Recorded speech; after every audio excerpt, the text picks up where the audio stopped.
ভিডিওটি দেখে কি মনে হচ্ছে? এটি কোনো বিদেশি দ্বীপ বা আধুনিক রিভারসাইড পার্ক? না, অবাক করা বিষয় হলো এটি আমাদের বাংলাদেশেরই একটি নতুন স্থাপনা। শীতলক্ষ্যা ও বালু নদীর মোহনায় গড়ে উঠছে এক ব্যতিক্রমী প্রকল্প, শীতলক্ষ্যা আইল্যান্ড ইকো পার্ক। দূর থেকে দেখলে মনে হবে যেন নদীর বুকে ভেসে আছে বিশাল আকৃতির একটি জাহাজ, কারণ পুরো পার্কটি নির্মাণ করা হচ্ছে হুবহু জাহাজের আকৃতিতে। প্রকৃতি, নদী ও আধুনিক নকশার সমন্বয়ে এটি হতে যাচ্ছে দেশের অন্যতম আকর্ষণীয় পর্যটক কেন্দ্র। আর এই প্রকল্পটি বাস্তবায়ন করছেন বাংলাদেশ অভ্যন্তরীণ নৌ পরিবহন কর্তৃপক্ষ BIWTA।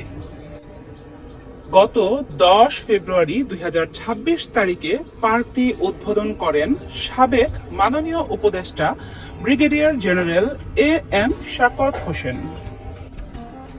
বর্তমানে পার্কটির নির্মাণ কাজ চলমান রয়েছে, তবে ইতিমধ্যেই এর অনন্য নকশা এবং অবস্থান মানুষের দৃষ্টি আকর্ষণ করতে শুরু করেছে। পরিকল্পনা অনুযায়ী আগামী 3 থেকে 4 বছরের মধ্যেই পার্কটি পূর্ণাঙ্গ রূপে সবার সামনে উন্মুক্ত হবে।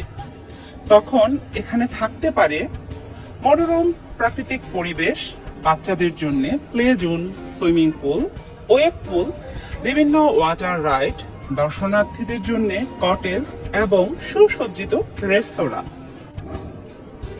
সব মিলিয়ে এটি হতে পারে পরিবার ও বন্ধু বান্ধবদের নিয়ে সময় কাটানোর একটি অসাধারণ গন্তব্য।